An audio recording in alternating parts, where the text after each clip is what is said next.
Hello, welcome to UPSC prelims booster videos. इस video में हम जानेंगे एटमॉस्फेरिक रिवर के बारे में और देखेंगे किस तरीके से क्वेश्चन हमें प्रीलिम्स में आ सकते हैं। सो फर्स्ट ऑफ ऑल हमें ये पता होना जरूरी है कि ये क्यों न्यूज में था। तो याद रखिए, कैलिफोर्निया जो है यूएसए में, वहां पे बैक टू बैक 2 बार एटमॉस्फेरिक रिवर स्टॉर्म हिट हुए थे। इसी की वजह से ये न्यूज में था। सो हमें प्रीलिम्स में पूछा जा सकता है what is atmospheric river and what is the difference between atmospheric river and cloud burst.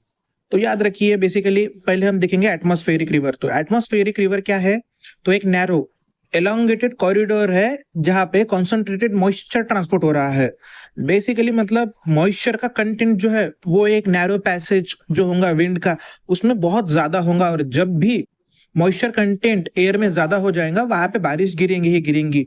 और जो पर्टिकुलर कॉरिडोर है जिसके थ्रू ओके वो विंड मॉइस्चर को कैरी कर रही है, तो उस कॉरिडोर में गिरेंगी बारिश। And it like a rain, atmospheric rain. Okay, clear? ये क्लियर हो गया एक।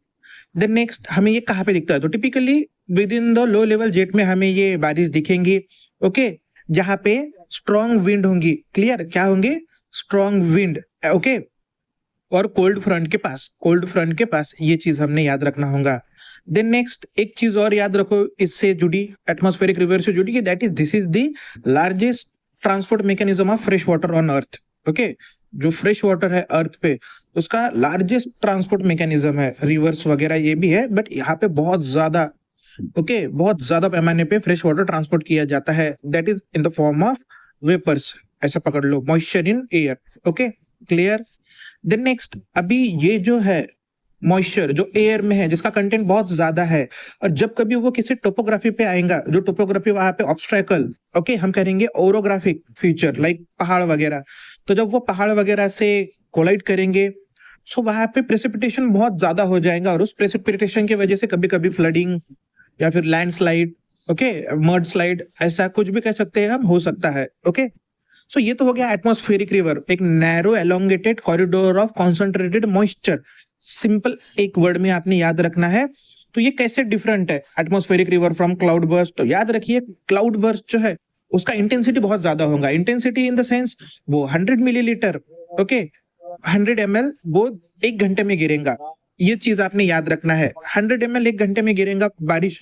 इतना ज्यादा उसका कॉन्सेंट्रेशन होता है, इतना ज्यादा वो इंटेंस होता है, और वेरी शॉर्ट पीरियड के लिए होता है। ओके, एटमॉस्फेरिक रिवर में जो बारिश गिरेंगी वो ज्यादा देर तक रहेंगी।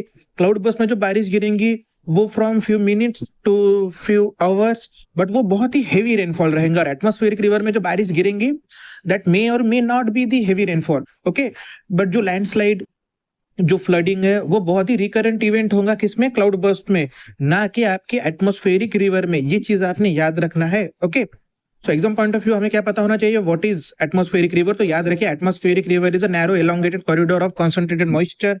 ये एक चीज हो गई। What is cloud burst? Cloud burst is a sudden outpour of concentrated moisture in air. Okay, वो सडन है, उसका इंटेंसिटी ज्यादा होगा। और ये भी चीज आप याद रखिए कि intensity in cloud burst, rainfall of cloud burst will be always more than intensity of atmospheric rainfall. Clear?